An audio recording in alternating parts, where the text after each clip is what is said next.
voices being heard. Do you believe that the city of Chula Vista should now or eventually have district elections for the city council, similar to what they have in the city of San Diego? Is this the only question on this topic? No, ma'am. Susan? We have lots of goodies right in here. Okay, good. This will be the To first. say than on that one. This will be the first. I'd like that. I'd like to see a study done on district elections. I think that I don't have a strong opinion one way or the other, but I think it should be studied and considered.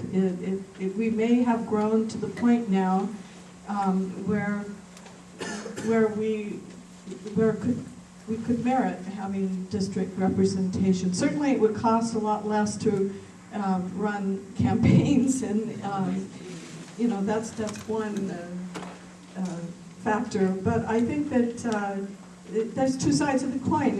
It's nice to have your own representation for your own part of town, but it's also nice to know that your city council members represent all of Chula Vista. So I'm kind of not decided, but I'd like to see a study done. Thank you. Ms. Aguilar?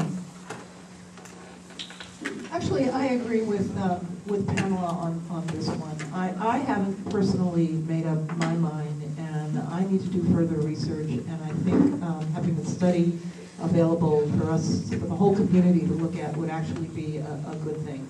I think it's an important thing to consider.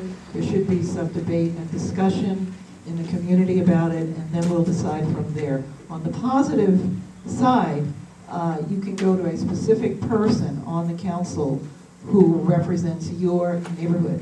That seems like a good thing. On the other hand, if you get a bunch of people who are only looking out for their neighborhoods, you get into what's called ward politics, and nobody's really looking out for the overall best interests of the city. So there are pros and cons both ways, but I think it should be looked at. Thank you, Mr. Castaneda. Thank you. When I originally ran for office in 2000, when I was not successful, and I see Councilmember Rendon back in the backseat, he was one of the candidates, and he was obviously successful in that election. But at that point in time, I believe that all members of the council and the mayor lived in the eastern part of Chula Vista. I think that was the case at that point, and obviously that sort of lack of distribution of elected officials is not good for the city. Today, if we look at it, we've got the mayor, Councilmember Rendon, Councilmember Ramirez, and myself all live in western Chula Vista, and you got Councilmember McCann is the lone resident of eastern Chula Vista. So there seems to be some flip-flopping back and forth as to where council members reside.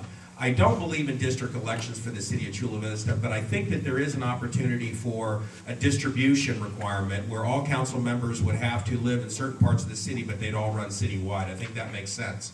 But as it relates to the citizens having control over who they elect, I was very happy about the fact that we were able to get that initiative so that appointed council members couldn't run for election, and it was supported 65% of the voters, so they will at least elect their representatives. Thank you.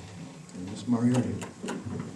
I really don't think Chula Vista needs to have district elections. I am a person who would rather bring us all together and solve problems, and I think as a group we can solve problems much better than if we're in our own little areas and only thinking about what's best for our corner of the world. Unfortunately, I see that happen now because 805 divides us, and I can see that happening, and I would like to just take that highway out if humanly possible, so to bring us together, because the only way we're going to solve Chula Vista's problems is if we all come together to solve those problems. So I'm not for that, and I hope that every person in this room and every person in the city knows that they could come to me if I were on the city council, and I would be their voice and I would speak for them, no matter where they live. Thank you. Mr. Vincent. I think we all agree on that.